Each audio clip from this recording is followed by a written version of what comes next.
welcome to my channel. Today I am doing a scrapbooking process video for the Wild Hare kits. This is my February Wild Hare kit and it includes some really fun pieces in it, including this Dear Lizzie ephemera pack. I forget what the collection was called, but it's really cute, really colorful, really fun. So I have that picture there that you saw, and that's from my trip in Hawaii, and we were going through this jungle, like a rainforest jungle thing, and it was just absolutely gorgeous.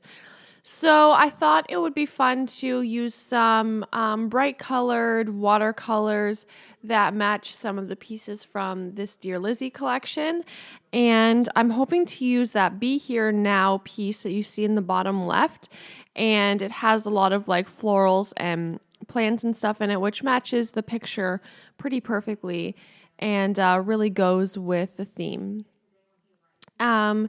So all I'm doing is I'm using the packaging technique. So all you do is put some watercolor or some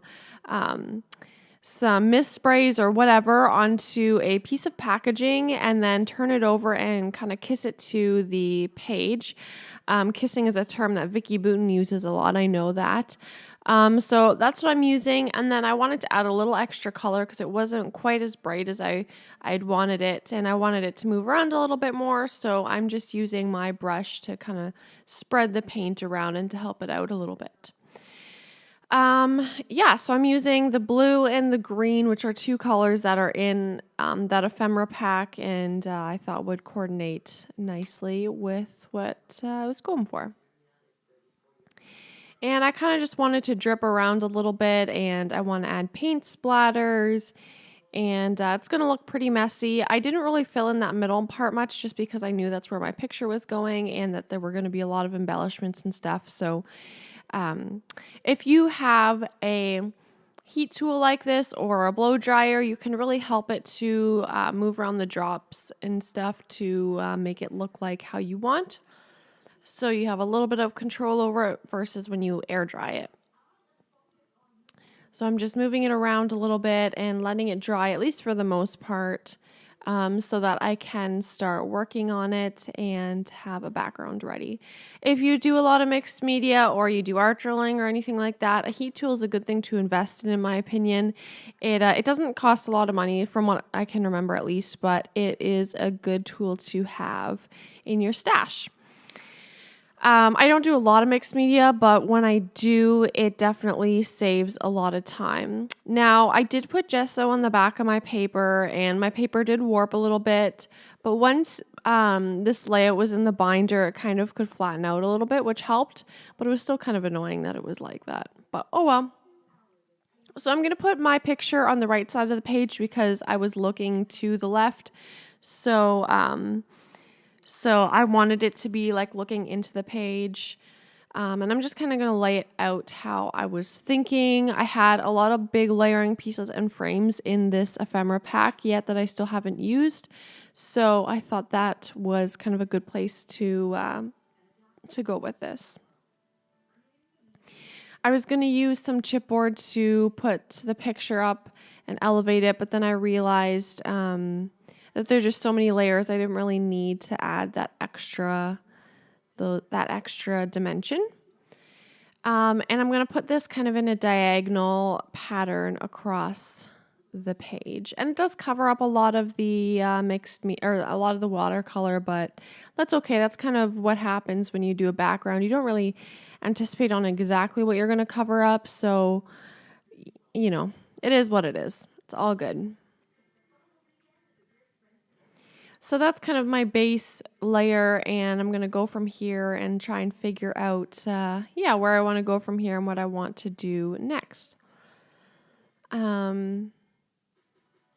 This ephemera pack was great for all those layers because there were so many frames, and if you've seen in my other projects, there are lots of tags and stuff, so there's lots to work with, and I got this really pretty washi tape in my kit.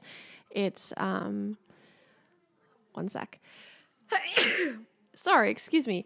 It's really pretty like wood grain washi tape, and I'm going to use a flare button that says, I think it says best vacation ever, and that's really cute. I'm going to use a few of these flowers to bring in more of that purple from the butterfly to tie that all together. And a little bit of some journaling here. This was a pretty quick page to make. It didn't really take too much time, which was kind of nice.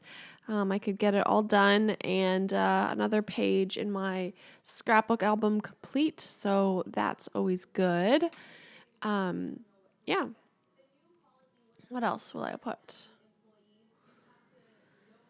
I have some puffy hearts in this kit. I have these fun arrows in the kit that are like enamel arrows. So lots of fun little embellishments to work with that I normally probably wouldn't just have in my stash. So that's a really good reason why I love the Wild Hare kits, is because they pick out really unique items for for my projects that I probably wouldn't have gravitated toward myself, because it's hard when you're seeing it all online and you don't really get to see it in person.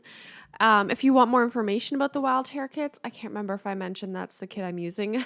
I've recorded so many voiceovers today, I'm getting them all jumbled up. But if you want more information about the Wild Hare kits, I'll put the link down below, and you can check them out. It's a hand-curated kit for the project and style that you're going for, so I would highly recommend it.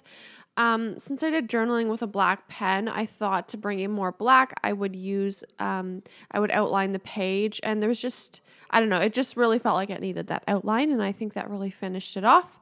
So there's a close-up, and I hope you enjoyed this. Thank you so much for watching, and have a great day. Bye!